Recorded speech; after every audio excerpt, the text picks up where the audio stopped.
Anne Widdecombe has ridiculed the EU's threat of taking the UK to court over its latest Brexit plans, saying that Brussels don't mean it and they can't even afford it. Former Conservative MP Anne Widdecombe has brilliantly dismantled the EU's empty threats against the UK over Boris Johnson's latest Brexit plan. The EU has threatened to take legal action against the UK after Boris Johnson refused to drop his controversial internal market bill. The legislation would rewrite parts of the Brexit withdrawal bill and would breach international law.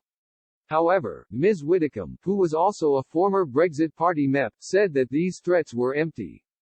She made the remarks in an interview with Brexit Unlocked hosts Martin Dobney and Belinda DeLucy on the Unlocked YouTube channel. The Brexiteer said that the EU can hardly afford to take legal action due to its economic woes.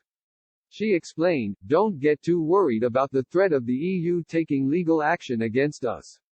Ms. Widdecombe continued, "Suing in the international courts is very, very long, and very expensive. They don't have any money, and they won't be having ours in the future. The outcome is also never fully guaranteed.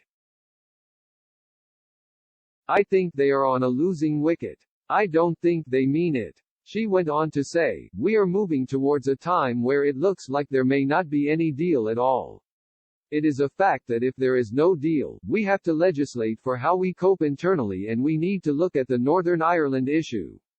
The EU would be much better advised to try and understand that instead of taking the line they are taking at the moment, because inevitably now, what is going on, will lead to a no deal." According to Ireland's RTE News, the EU's chief negotiator Michel Barnier told member states last night that legal action against the UK remains on the table. He told a meeting of ambassadors from 27 member states that action against the UK's threatened breach of the Northern Ireland Protocol will be deployed at the appropriate time. On Wednesday, Johnson agreed to give the Commons a veto over whether the government can exercise its proposed powers to override parts of the Brexit withdrawal agreement. He squashed the threat of a Conservative rebellion against his plans after meeting with disgruntled MPs.